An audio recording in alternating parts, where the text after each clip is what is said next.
So now let's move forward. Next, please join me welcoming Reenad Rafaqat, a young climate activist and humanitarian who advocates for sustainability and sustainable development goals and human rights, and a youth leadership for both national and international platforms. Reenad, we're excited to hear from. Thank you. Thank you very much for inviting me. Am I audible? Yes. All right.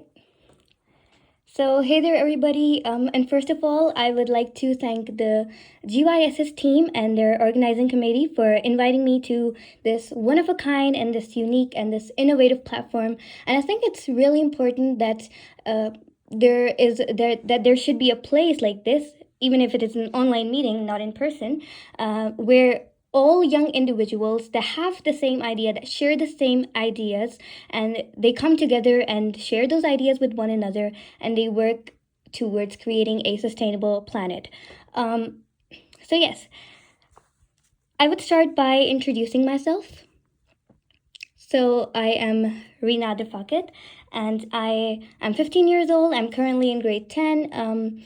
And could you excuse me for a moment?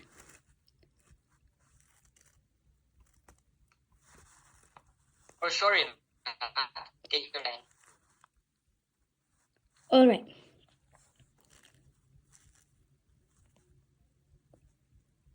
So yes. And I am from Azajuman, Kashmir, which is a state in the north of Pakistan. So primarily, I was going to focus on the 3 Sustainable Development Goals, which were quality education, SDG 4, climate action, which I'm really passionate about, SDG 13, and lastly, the 17th SDG, which is partnership for the goals. But now, due to a lack of time, and also these SDGs have been discussed before by many of the speakers, I am going to focus on a certain topic, which I believe is really essential, and it is youth engagement-led opportunities for the youth. So, a little bit more about myself. I am really passionate about climate change and SDGs in general, and also about humanitarian crisis. So, recently, about 4 months ago, I was invited and I was basically nominated for an international youth exchange program in Tokyo, Japan. It was a 15-day on-site camp. Basically, I've been a volunteer with the Pakistan Red Crescent Society AJK Youth Club for almost 4 years now. And so I was nominated as one of the only 2 delegates from Pakistan to attend that specific volunteer work-based and humanitarian cause-based and mostly climate-based work, which we had to do there. So it was both, I'd say it was both cultural exchange, and it also included an international meeting where we had to devise action plans on both climate action and humanitarian crisis, which I believe, and obviously it's really clear that these are two of the most very hot global issues in today's world. So what I really want to discuss today is why do you think, I would like to raise a question. Why do you think that the youth, and by youth I mean the children, the students that are below the age of 18, why are they not included in many decision-making platforms or any policy-making platforms? So in the comment section, if you could please let me know, on a scale of 1 to 10, do you think that the youth should be included and involved in such platforms? Please let me know.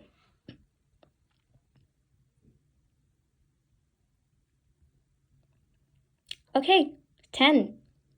10. 9 out of 10. Oh, a lot of zeros. I cannot count that. 10. All right, so basically the purpose of asking this question is, do you think that thinking alone is enough? Do we just need to think about it and not like the elder people, the ones that are already included in policy-making platforms? Should they not make a certain policy that the children or the youth under 18, they should also be included in such platforms?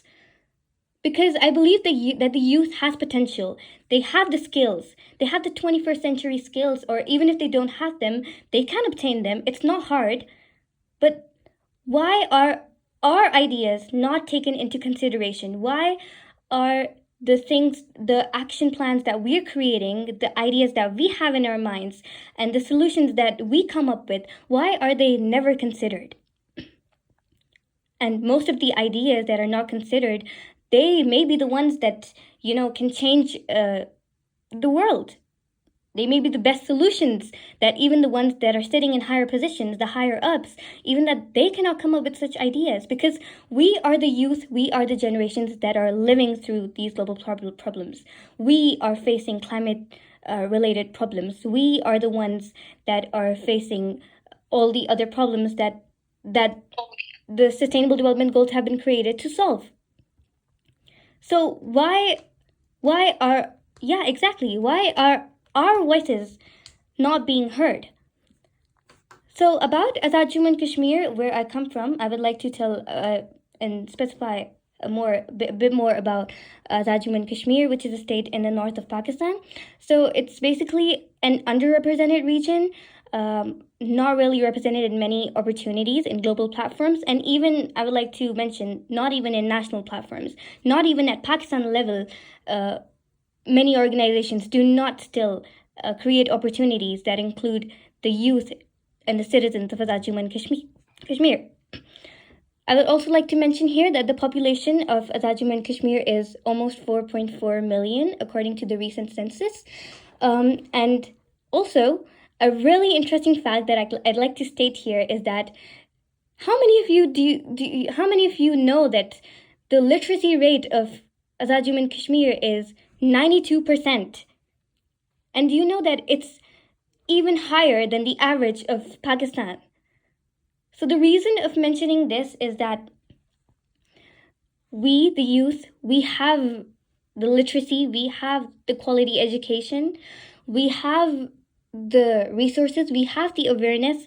Most people might know about sustainable development goals here. They might even be working on the sustainable development goals, creating action plans and sustainable solutions. But our ideas and the actions that we're taking, they are not being represented on global or even national level platforms.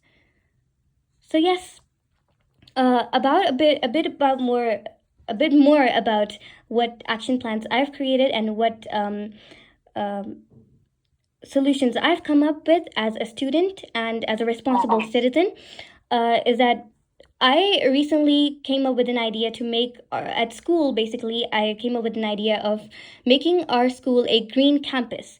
So what I did was engage with my peers and I came up with a solution that we can start by cutting down plastic, and we can move to digital devices and reduce paper almost to zero.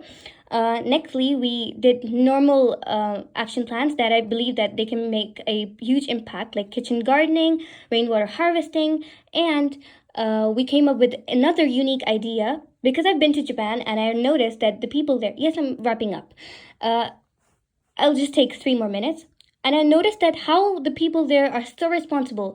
Even in their volunteer work, they are so responsible. I myself have been a volunteer with the Pakistan Red Crescent Society for 4 years, and from the same platform, I was nominated for this wonderful opportunity at Japan Red Cross to represent my country and my region in Japan.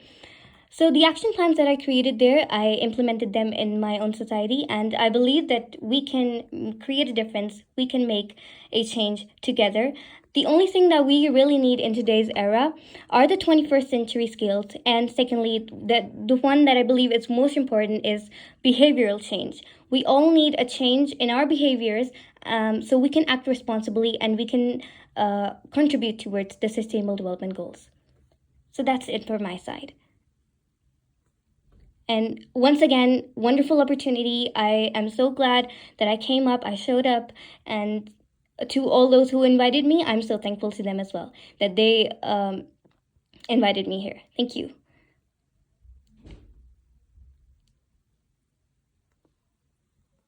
That's it from my side. If I think there's not enough time for a question answer session, or else I would have loved that.